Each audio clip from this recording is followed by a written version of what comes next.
Aunty uncle जी के हैं? हाँ क्या है? दादी जी वो किराए से रूम खाली है आपके यहाँ? ये तो चैन वैन सब पहिरे है, कहाँ गुंडा उंडा न हो। आ चोर से देखते लोग है। रूम लेवे तो कोको रहबे, तो हम हमारी बाप रही हैं। हम ही बस रहेंगे। हाँ तो हम लड़कियों का रूम नहीं दे। तब किसको देती हैं? फैमिली रूम दे थे, अब हम के दे थे, लड़कियों का रूम नहीं दी।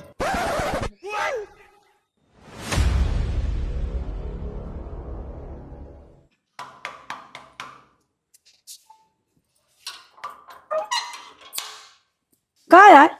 वो आंटी जी रूम खाली है क्या? हाँ खाली है। हाँ तो दिखा दीजिए। या तो वह लड़का यार ही खड़े हो जा तो का रूम हम दे।